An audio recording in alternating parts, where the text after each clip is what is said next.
We've talked about the importance of DNA repair and that there are a multiplicity of types of damage and therefore a whole variety of mechanisms that are used to repair DNA.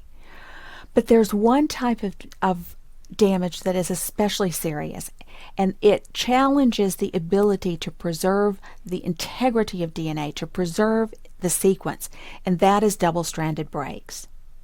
And the mechanism that's used to address this type of DNA damage is called homologous recombination. And the fact that this type of repair occurs in all organisms from prokaryotes to eukaryotes reflects the importance of this reaction, reflects the fact that a double-stranded break basically leads to the death of the cell. By restoring the integrity of the genome for both single-stranded and, importantly, double-stranded breaks, homologous recombination restores the survival ability of the organism. This process is highly complex. It requires strand exchange and alternate base pairing and complex structures and multiple proteins. And there are a variety of videos that you will find in your supplementary materials.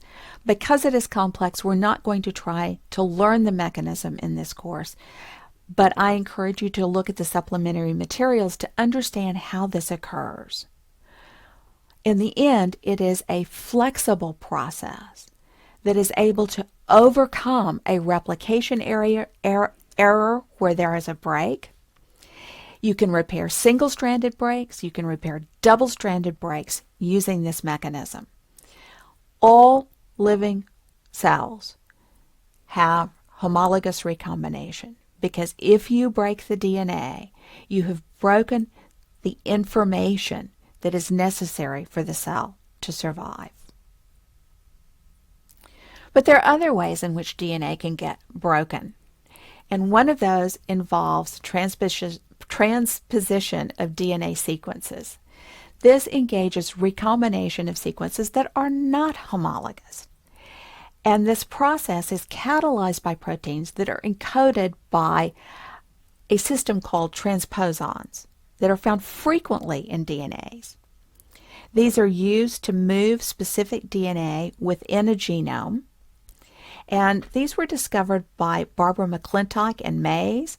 They were called early on mobile genetic elements. They were called jumping genes because you would see DNA move around, particularly during the development, for example, of corn. The ears of the corn would be different colors indicating the movement of genes. So these transposons encode a region that specifies the sequence of the enzymes that are used in this transposition process in moving the DNA around, and then there are genes that are carried along with transposons. As I mentioned, transposons are found in all genomes. They move DNA around, they encode their own enzymes to carry out this transposition reaction. They add DNA in new sites, and they can interrupt genes, as you see in the right figure. So they can carry genes with them, they interrupt genes. And they are very important in changing DNA. Transposable elements are almost half of the human genome, though most of these are inactive.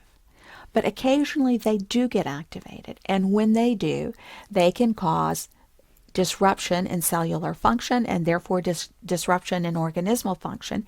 And obviously, once a transposon has moved something from one place to another, if that gets into the germ cells, that transposition is carried on to progeny. So, what does transposition entail?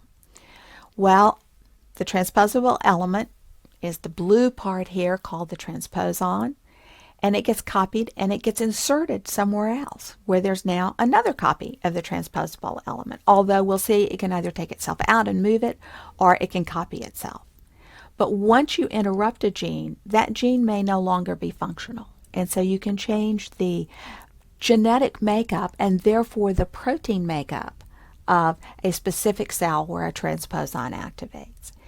And again, the transposon contains regions that code for the enzymes required for the transposition process, for cutting it out and pasting it in, and also can carry along other genes. So the specific sequence at the ends of the transposable element are recognized by the enzymes encoded by the transposon. The DNA between the end sites is moved to a new target site, more or less randomly. You can keep the original element or you can eliminate it. And fortunately, movement is relatively infrequent because otherwise you basically kill the cell and the transposon itself then has no place to go. The first type of transposon is cut and paste. Cut the sequence out, paste it in randomly. So you cut it from the original site and insert it into a new site. And remember that it disrupts the DNA into which it's inserted, but it can also leave errors at the original site. It may take a little extra with it or maybe not enough. So you can change what happens at the original site, and you definitely change what happens at the new insertion site. The second type is copy and paste. This is called replicative transposition because you're replicating a copy and then pasting it. So you copy the sequence from the original site and now paste it into a new site. Now, the transposon remains at the original site, and now you have a second transposon in a new site where it's interrupted a new DNA sequence. Two types, cut and paste, copy and paste.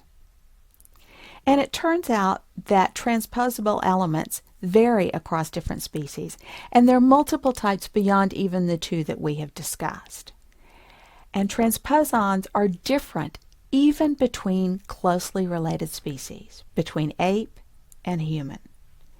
And in fact, they can be used to generate a record in time across the globe, because the more closely related a species, the more similar the transposons will be. So it's interesting to see how these have been an important part of how things have evolved over time, and we can track that to some extent through these transposable elements. Interestingly, transposable elements can be used in a different way, and that is fruit flies, instead of a telomerase, use transposable elements to protect the ends of their linear DNA. So transposable elements of specific types are added to the ends of the DNA in order to protect the DNA from degradation. So transposable elements are being found performing a whole variety of functions that we might not have expected.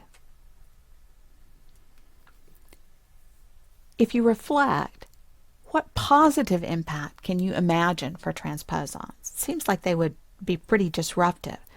But the fact that they're in such large percentage in our genome suggests a positive impact. What might that be? Can you think of ways to utilize the activity of transposons in experiments that explore DNA function?